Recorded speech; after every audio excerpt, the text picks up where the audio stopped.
अस्सलाम वालेकुम। My name is Umar Tahir और आप देख रहे हैं उमर ताहिर टॉक्स।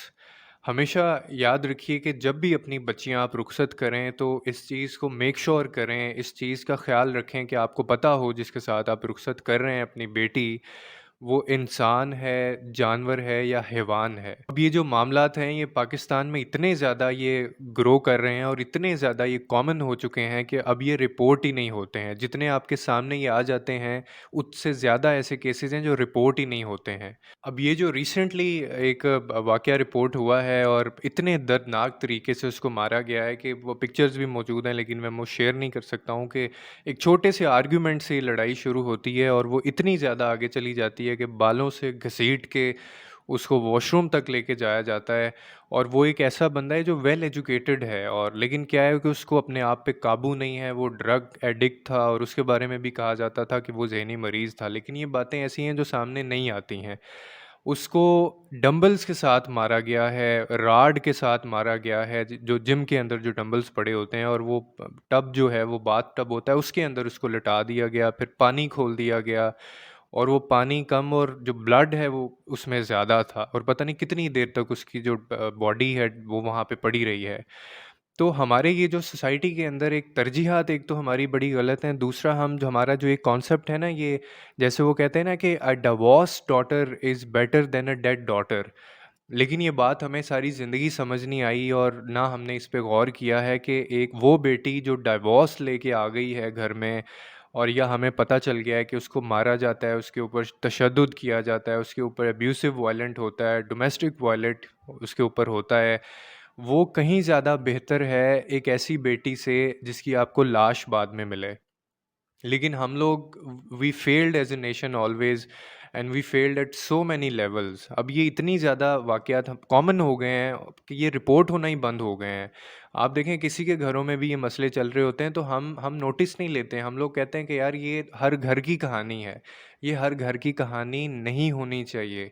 हमें ये चीज़ को एडमिट नहीं करना है, हमें इस कल्चर को तोड़ना है, हमें ये जो रिवायात पढ़ती जा रही हैं इसको तोड़ना है।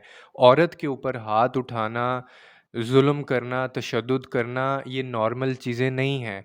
और अब तो कहा जाता था ना कि डिप्रेशन जो है वो सिर्फ़ औरतों को जो है वो समझा जाता था कि होता है, लेकिन अब ये छोटी-छोटी ऐज के जो लड़के होते हैं, टीनेजर्स, उनको भी ये डिप्रेशन होता है और वो इतने शदीद किस्म के ज़हनी मरीज़ होते हैं, फिर उनका गुस्सा, उनकी फ्रस्ट्रेशन इस तरह से बाहर आती है। और हम लोग ये चीज़ें कभी भी नोटिस नहीं करते हैं, और हमारे जो मैं कॉन्सेप्ट की बात कर रहा हूँ, जिस वजह से मैं आज ही आपके सामने बात करने लगा हूँ, वो ये है कि खुदा के लिए अपनी बच्चियों की जब आप शादी करें, या आप बेशक उसमें इन्वॉल्व नहीं भी हैं, आपकी बच्ची भी अगर ये फ़ैसला ले रही है, तो खुदा के लिए इस चीज़ को थोड़ा सोचा करें, इस चीज़ को ज़हन में रखा करें कि वो इंसान है या जानवर है या किसी भी वक़्त वो हैवान बन सकता है। उसका जो मेंटल लेवल है वो किस तरह का है, उसका गुस्सा किस तरह का है, वो डील किस तरह से करता है आपको या लोगों को। लेकिन हमारी ये शुरू से तरजीहात नहीं रही हैं।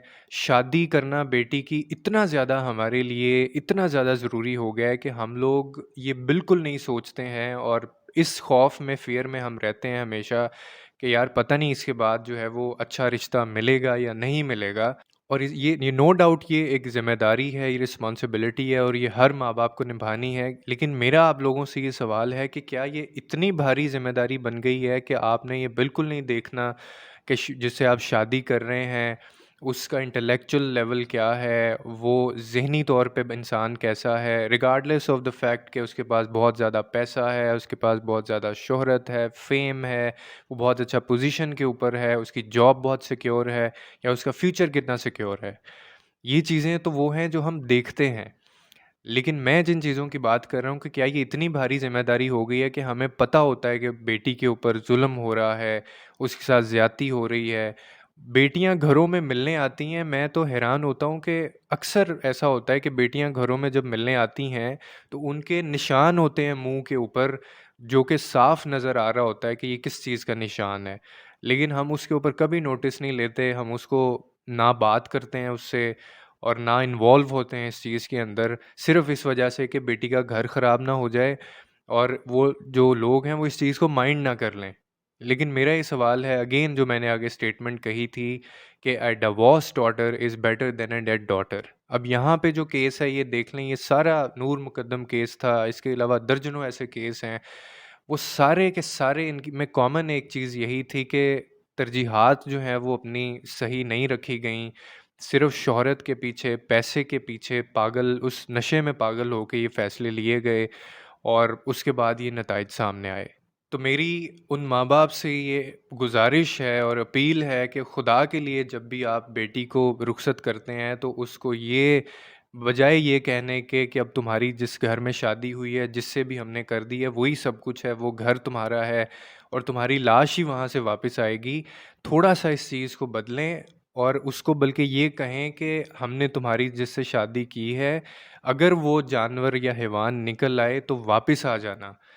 हम लोग बाउंड्रीज़ सेट कर देते हैं और वो बेटियाँ जो हैं वो इस चीज़ में कंफर्टेबल नहीं होती हैं। जब आपने एक इंसान को पहले ही मना कर दिया एक चीज़ के लिए, तो वो क्या आपके साथ बात शेयर करेगी? और दूसरी बात ये कि बेटी को पैदा करना और उसकी तरबियत करना, उसको पालना-पोसना, उसके बाद उसको रुख़सत करना, जिस तरह से इसको आप अपनी ज़िम्मेदारी समझते हैं, इसी तरह से इन्वेस्टिगेट करना भी पेरेंट्स की ही प्राइम रिस्पॉन्सिबिलिटी होती है और आज आके बात ये पेरेंट्स के ऊपर ही आती है।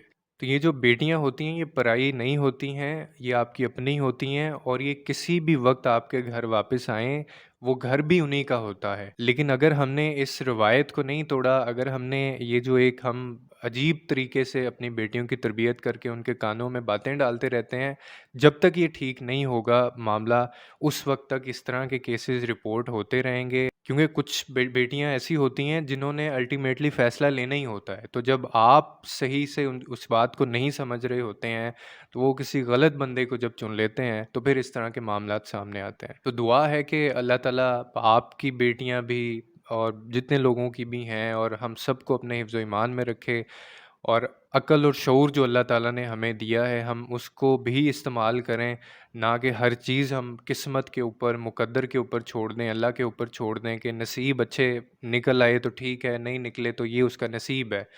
ये बड़ा गलत कॉन्सेप्ट है, I think we need to change that.